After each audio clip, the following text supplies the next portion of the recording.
سلام دوستای گلم. امروز اومدم کنار رودخونه که ببینم میتونم طلا ازش برداشت کنم یا نه.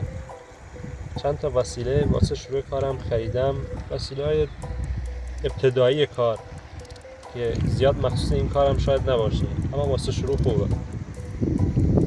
مخصوصا این کنار رودخونه ها، این جایی که شن ماسه جمع شده یا خلوسنگ‌های بزرگ جمع شده، بهترین مکان واسه جمع کردن طلاست. این ظرف پلاستیکی هم تقریبا سایزش خوبه، زیاد بزرگ نیست. یه توری خریدم که دونه هاش خیلی بزرگ نبود، خودم یکم بزرگترش کردم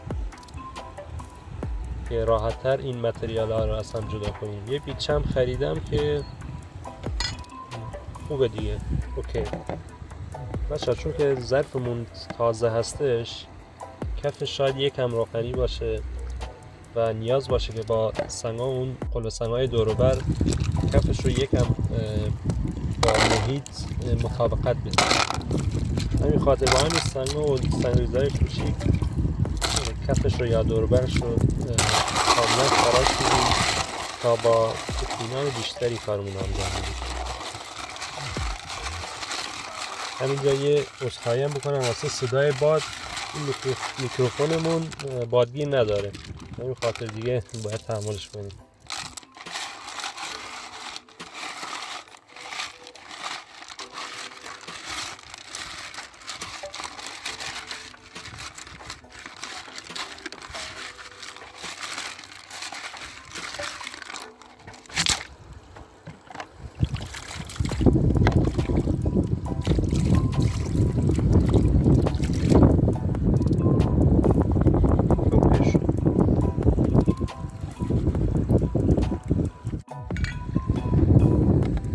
کنارهای رودخانه ها جای مناسبی واسه جستجوی طلا. همین قسمتی که رطوبات جمع شده، این خلوستنگا یکم داخل صافی اون قطعات درشتش رو جدا میکنم از رسوبات کوچیک که احتمالاً طلا توش باشه. طبق تجربه‌ای که دارم، این رسوبات کنار رودخانه معمولاً طلا دارن، ولی اندازه‌شون به حدی بزرگ نیست که چشمگیر باشه. معمولا ذرات کوچیک‌تر، ذرات بزرگتر، معمولا جایی که سنگای بزرگ، سنگای بسته، سنگای بزرگ کنارش جمع میشن. طلا چون سنگینن، پشت سرش و کنارهاش چون آب جریان نداره، اونجا بیشتر جمع میشن. و جاهایی که آبشار مانند است، جایی که مثلا مثل سرسره چون طلا سنگین هست، همون اول طلا ته‌نشین میشه و رسوبات دیگه که سبکتر هستن میرن پایین. جایی که مثل سرسره هم هستن جایی خوب واسه گشتن طلا. یا شکاف‌های سنگا یکی از بهترین جاهای واسه گشتن طلا، چون شکاف‌ها طلا خود میدونید که سنگین‌تر از رسوبات دیگه، اونجا معمولا یا گیر میکنه یا ته‌نشین میشه. اون آب هم دیگه قدرتی نداره که این طلا رو به سمت جلو هل بده.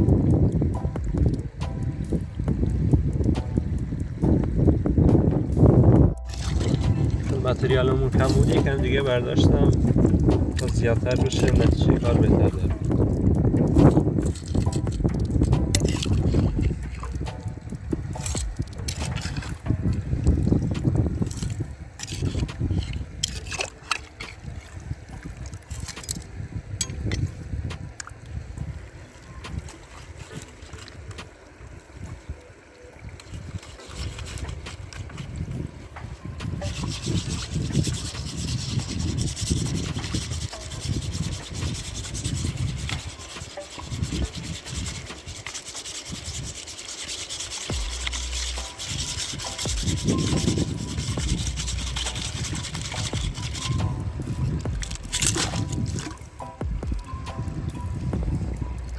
این هم از اون رسوباتی که واسه کارمون لازم داریم.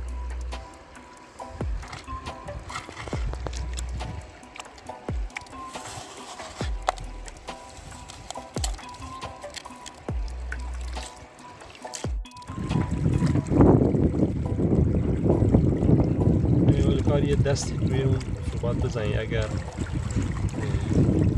رسوبات به هم چسبیدن باز بشن اصلا، یا اگه آب نخورده بهش. بعد سطحمون رو به صورت دایره یا چپ و راست میتونیم تکون بدیم که اون طلا ته‌نشین میشه اون پایین. رسوباتی که سبکتر هستن بالا از ظرف خارج میکنن.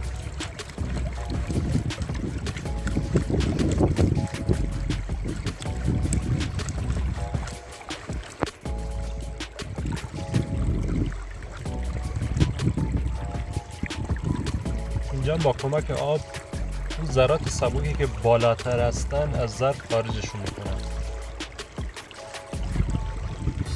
و بعد اینکه کارم تموم شد دوباره ظرف رو تکون میدم که دوباره اون ذرات سنگین برن پایین، اگه بالا اومدن برن پایین.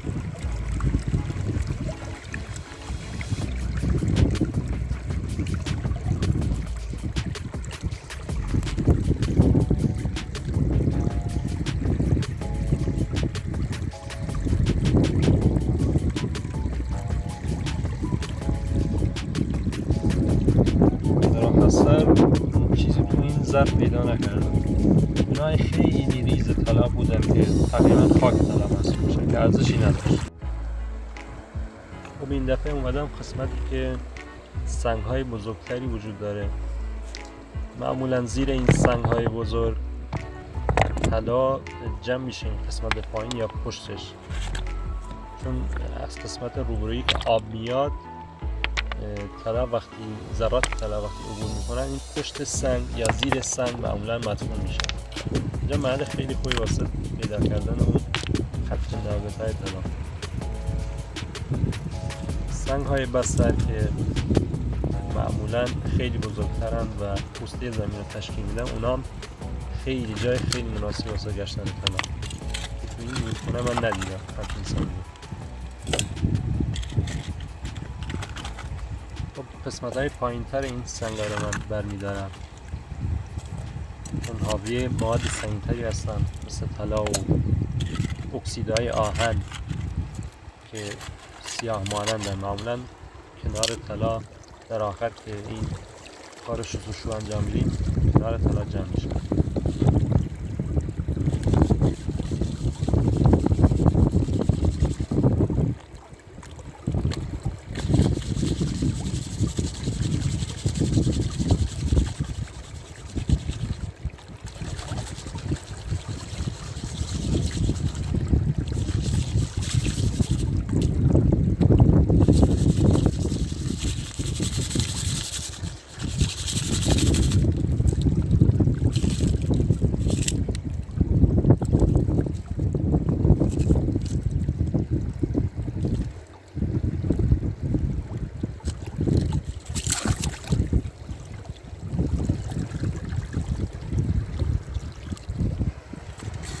متریال میکنم یکم دیگه برمیدارم از این قسمت، نتیجه بهتر و خوبتر دارم.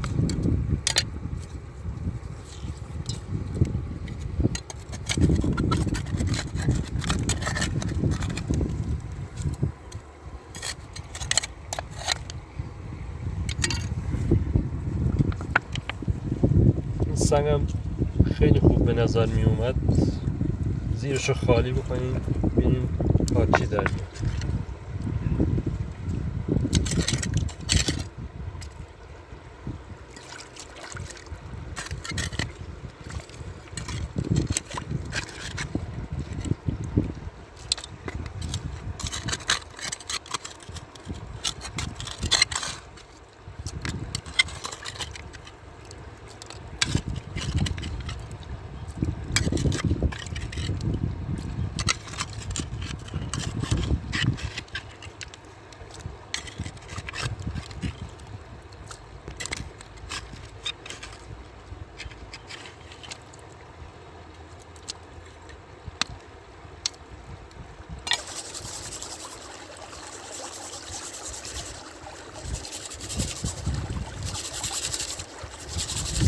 مثل دفعه قبل کار جداسازی انجام میدم و چون که فیلم خیلی طولانی میشه دوست ندارم خیلی خسته کننده بشه، یه بخشه واسطون میزنم در آخر.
آخر سر اینجا یه دونه قطعه طلا پیدا کردم که سایزش خوبه تقریبا.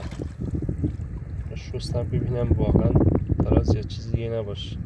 آره دقیقا خودش کناره هم طلاهای ریزی بود ولی خب تقریبا خاک طلا حساب میشه و ارزش جمع کردن نداره.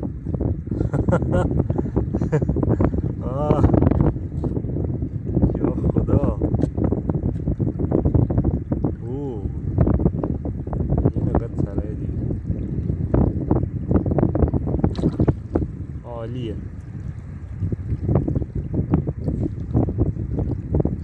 اینا شد 2 تا.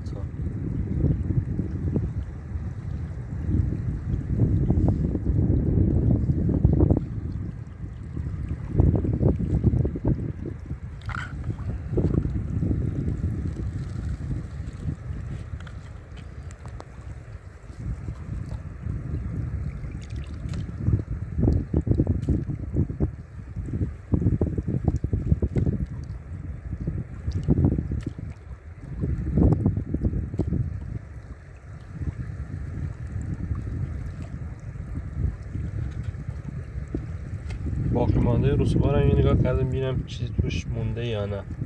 یه آبی بهش بزنیم طلا اون بالا میمونه که تو این ظرف اون هیچی نبود. بود خیلی دیگه دونه های کوچیک ارزش نداشت.